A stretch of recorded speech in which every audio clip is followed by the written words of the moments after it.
Hello YouTube and welcome to my hideout. This was Tora's lush hideout, and now of course it's the jungle fortress. I've split this up into different areas, and each of the areas, the focus idea was to create a feeling of space.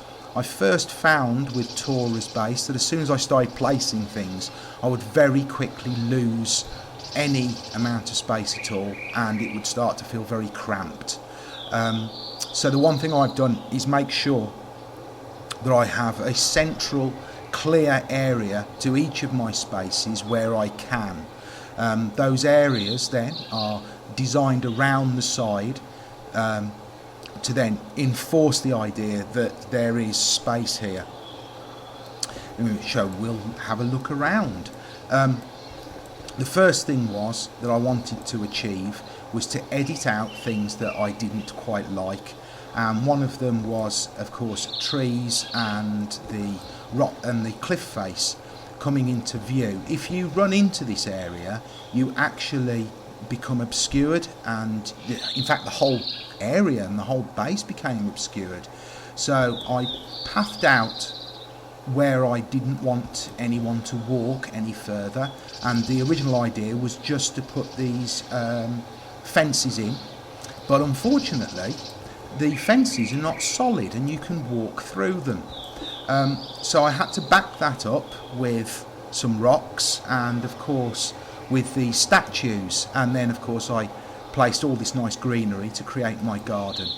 I think that worked out very nicely, and it's a very nice thing that when people walk out of the waypoint, the first thing they see is this lovely garden, and hopefully it looks very splendid. Next to the waypoint I've put a desk and a chair, and next to that the guild stash. I don't find it's ever used, but it is actually a nice model, and it looks very nice there. Next to here of course is Verisi, and he's making sure you're signing. I quite like the models of the figures as well. They've been done very nicely. Next thing of course was the waterfall. I didn't want to have a river going through my fortress, so I've covered that over completely, which took a lot of manoeuvre. I had to do the flooring first before I did everything else, and that took a lot. So what I had done was start with the river and then build it from there. I've surrounded the river with these short pillars that you got from Verisi, and I've turned this into a nice water feature that I felt was that looked very nice, and opposite of course a bit of a bust.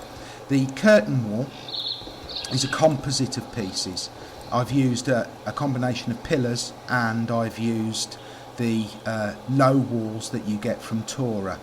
That took a lot of positioning because I wanted to keep the lip that was on the existing pillar, the central pillar that you get from Katrina, and that worked out very nicely. But it was a bit of a pain to do, but I think it worked out very nicely. And of course the bottom of it adds to the feeling that this is in a jungle, and of course it's been overgrown. Okay, so that is my foyer, and of course as you leave the foyer you go through these arches, and I've used a double pair of these arches again, and they look very nice and overgrown. And we walk into my crafting area. My crafting area is quite a lot larger than most, and but it's done in a nice L shape into the corner of the fortress, and I've used as much of the back mountain range as I could to add to that, and to obscure it, but at the same time to use it as well to enhance the feeling that this is built inside a jungle, and it worked out very nicely. I instead of giving the masters their own themed areas, I've given the crafting devices their own themed areas, because masters come and go, but your crafting areas stay. so they don't move anywhere, so that seemed the logical thing for me to do. The first crafting area is the workbench, and the theme to this is defence. So on one side you've got the wall and a rock, the other side you've got the mountain range. There is a stone pillar over it and it's obscured with a palm.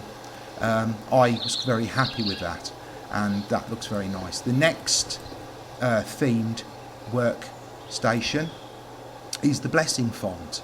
The tree next to it is actually part of the set design, and rather than covering this, I decided I wanted to incorporate it. So I've actually tried to make it look as though it's growing into a man-made object and enforcing the feeling that it's all overgrown.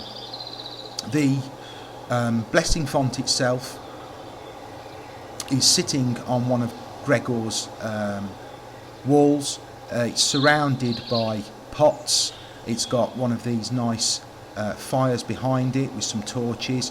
I've actually used the lower end of a pillar. These pillars, the first one I think it is broken, and if I strategically placed it with some torches, it changes the feel of the torch and makes it look very nice. Just under here I've used a carpet, again just to give it a different feel, but I've tried to edge it here with the edging of the pathway so that it looks like a hard, long edge that gives a nice edge. And of course here there's a few flowers. Again, you know, it's nature, and I felt that it looked very nice.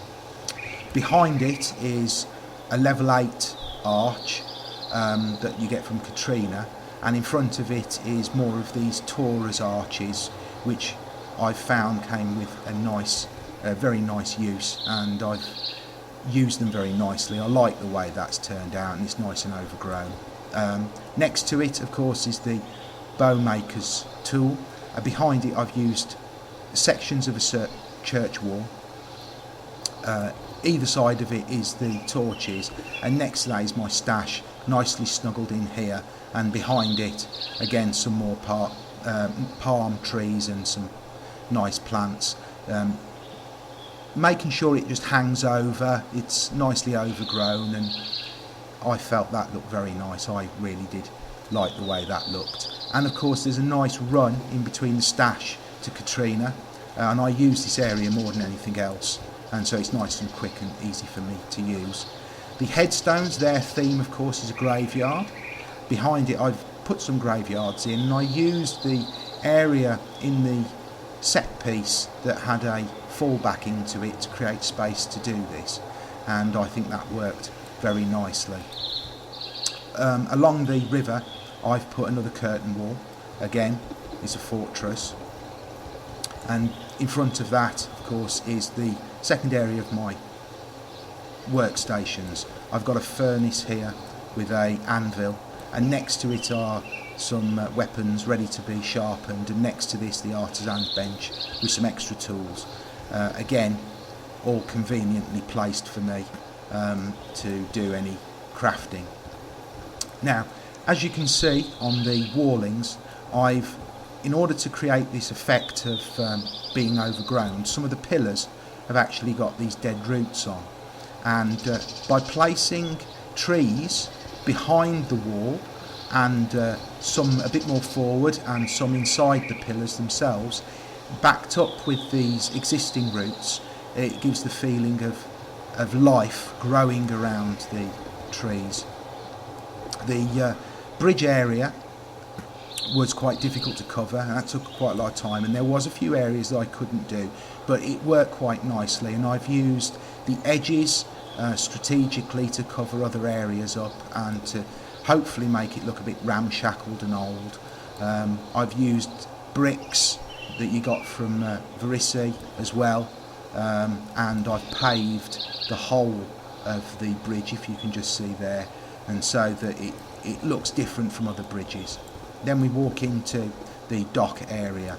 The dock area is actually the smallest area that I've created, but in order to again give that feeling of space, I haven't put a wall across here. Of course it's a dock, and I've tried to create this dock area using the paving edges. This looks over onto the water area, the river, and so any visitors would come and park their boats here, port their boats here. I've put some cargo here to sort of enhance the look, and I've put Avelrod here on guard so we don't get any undesirables visiting the base. If you notice the central curtain wall, I've put that in line with the camera so that it obscures the angle as little as possible, and again, more overgrown effect. The actual arches, the pillar section to the arch, I've put those inside the other pillars to allow the overgrown effect to break through and make the wall look overgrown. I felt that worked very nicely. I was very happy with that, and if you look across you can see that I've done the same on the outside, so that when you look across and you're coming in, it looks like a fortress from this angle, and you can get the feel that if you were to port your boat here, you knew you were walking into a fortified area. Okay, and now the bridge, I've walled off the bridge itself, and behind it there's a lot of trees here, and that's again have a lot of greenery breaking over, and with some more arches. And then we walk onto my island. My island area was originally meant to be a walk-through area, and I wanted the middle area to be quite clear again, to try and give a feeling of space. So of course all the decoration is along the side of it. If I go here, you can see where I have placed along the edge. So I like the way the walling's worked out. I couldn't be more happy. It took a lot of adjustment. Worked quite nicely. I was very happy with that. I put some statues on the side. These are actually lovely models. Everything in here is a beautiful model. The fireplace is very nice. The glow is very nice.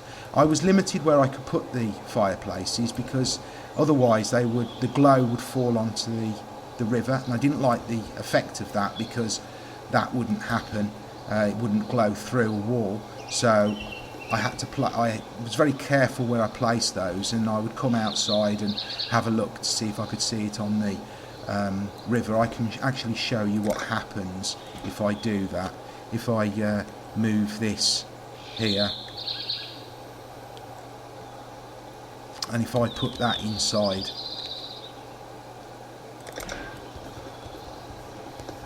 you can see the glow just here on the water, and that doesn't look right, so I didn't want to do that. So of course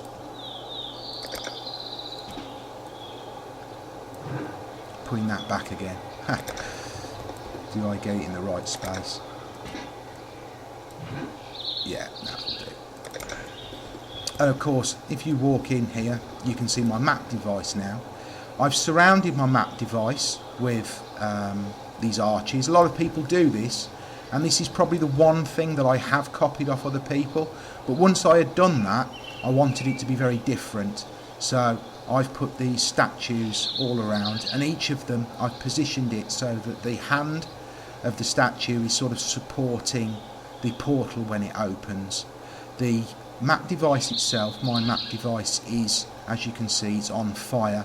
I've placed a Val fire pit inside it, and around it again I've put more of these torches, and under that you can notice where I've put the bottom of the one of those broken pillars, again to change its look.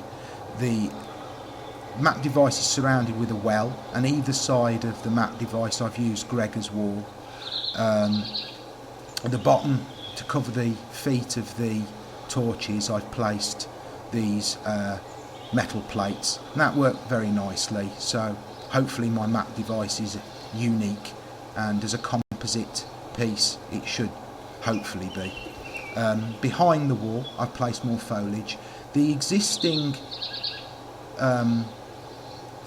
forest behind it, I've backed that up with more foliage, and hopefully will give the feeling of density to the forest. I've added an extra tree here which I thought worked very nicely.